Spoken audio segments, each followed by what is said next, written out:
বিরোধীদের হই হট্টগোলের মধ্যে আজ বিধানসভায় পেশ হলো রাজ্য বাজেট। অর্থ প্রতিমন্ত্রী চন্দ্রিমা ভট্টাচার্য এই বাজেট পেশ করেন। বিরোধীরা বিভিন্ন ইস্যুতে হই হট্টগোল শুরু করেন।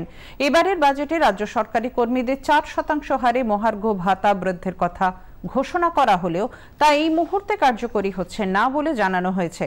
বাজেট পেশের সময় বিরোধীদের হই হট্টগোলের কারণে উত্তেজিত হয়ে পড়েন মুখ্যমন্ত্রী।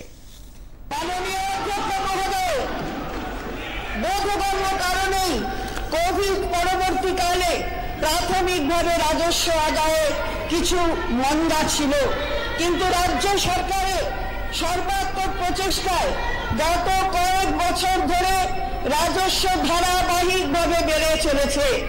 রাজ্যের রাজস্ব গত অর্থবর্ষের তুলনায় এখনো পর্যন্ত 10% হারে বৃদ্ধি পেয়েছে।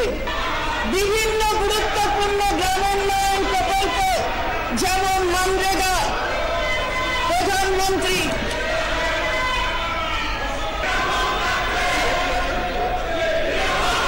বাজেট শেষ হওয়ার পর যদি বিরোধী দলের কোনো বক্তব্য থাকে, তাদের স্বাধীনতা আছে, তারা সেটা নিয়ে বলতে পারে, মতামত ব্যক্ত করতে পারে, আলোচনা করতে পারে, কিন্তু এটা বিজেপি পার্টি অফিস নয় যে বিজেপি রাজনীতি এখানে চলে।